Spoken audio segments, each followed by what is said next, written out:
Hi, I'm Jay Fallon, and thank you for listening to The Slippery Slope. So, I've been looking up, trying to find information recently, just regarding the quarantine facilities in Australia that have been built, wondering what we're actually going to be doing with them. So, I thought I'd share a couple of different stories. One was very recent, actually, just came through, and it's regarding the facility in Western Australia, which is just being completed actually, very interestingly. So yeah, and then another just concerning what's happening with the other facilities around the nation. I find it strange that we've got all these facilities, and what are we actually going to do with it now, especially now that there's talk around the globe that supposedly the pandemic's finished, supposedly. But supposedly it's finished anyway. We'll see. Okay, let's go through this article first. So this just came from Perth now. The headline says Bulls Brook COVID quarantine facility build is complete, but skilled working worker housing ruled out, Mark McGowan says. Mark McGowan, if you don't know him, if you're not from Australia, he is the premier for Western Australia. So the construction of WA's quarantine centre has finally been completed at a cost of about $400 million, but it still doesn't have a use with its isolated location, scoopering skilled worker accommodation potential. Don't know what that word scoopering is. I've never seen it before.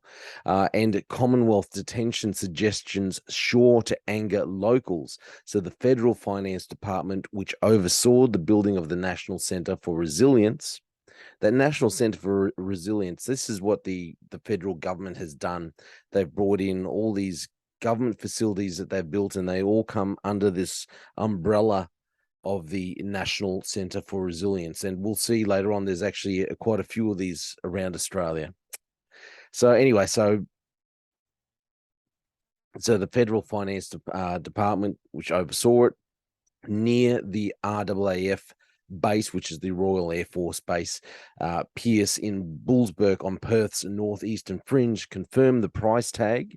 So it's a hefty price tag, $400 million, and the issue of certificates of occupancy on August 31. So the state asked business groups in July about a proposal to use it for short-term occupation for interstate and overseas workers, particularly from industries hardest hit by the labour shortage. But on Tuesday, Premier Mark McGowan confirmed the facility had been found to be unsuitable.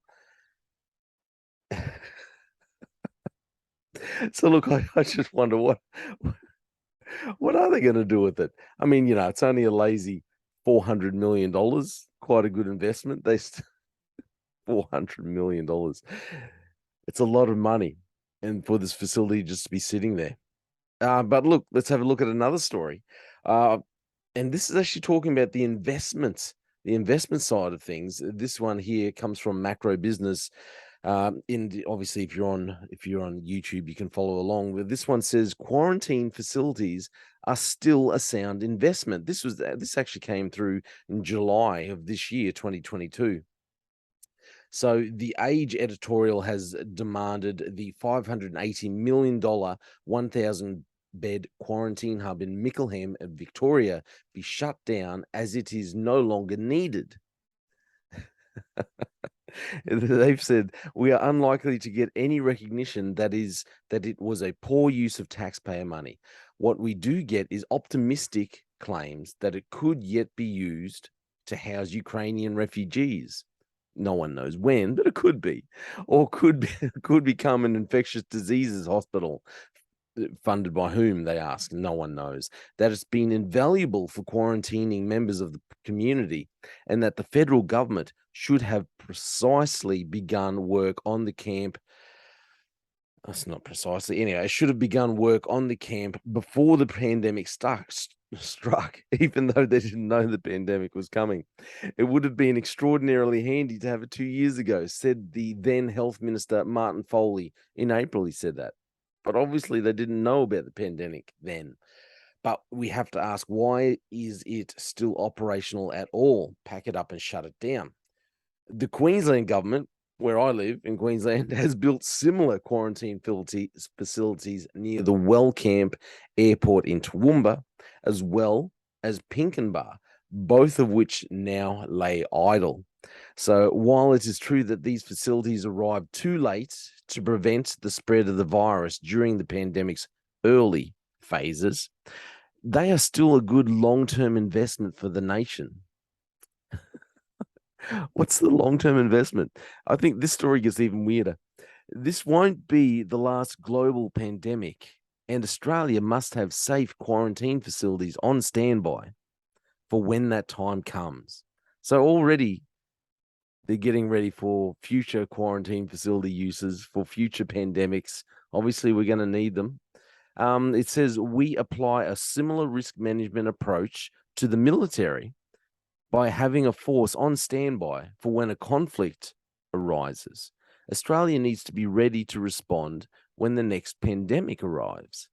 We never know what is around the corner. Think of them as a form of insurance. In the meantime, these facilities can be used for crisis accommodation. Oh, yeah, okay, that makes a lot of sense, such as housing victims of natural disasters, displaced persons, or the like. Look, it possibly could. That may be a possibility. Yet again, but you still have to work out who's funding this little venture, this little vaunt.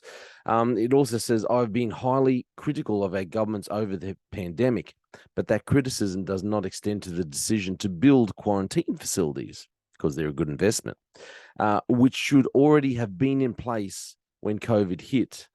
Hopefully, we'll be far better placed the next time around. I just think it's very strange that these people are looking. They think it's a good investment that we have places to hold people against their will. You know, we don't want to build jails. Obviously, we don't need more jails. But wouldn't it be good to have a secure facility just to hold people, you know, for an undetermined amount of time, for an undetermined reason? We'll just hold people just in case there's another global pandemic. And then we've got all these facilities all around the country. So we've got 2 in Queensland. We've got the big one that I said in Victoria. We've got this big one in Western Australia. We've got at least one in the Northern Territory. I think we've actually got 2 there.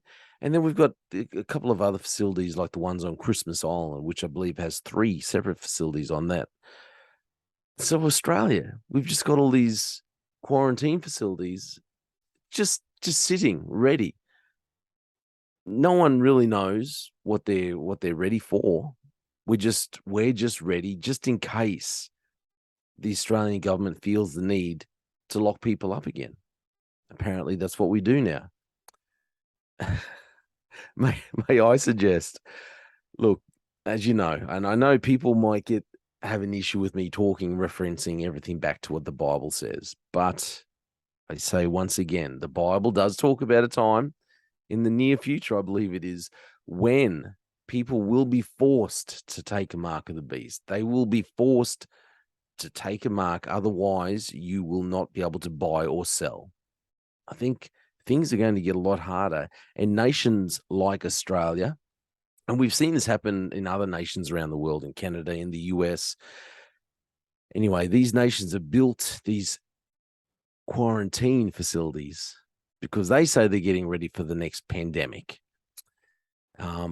So we just want to, just in case, we just want all these facilities so we can hold thousands and thousands of people against their will.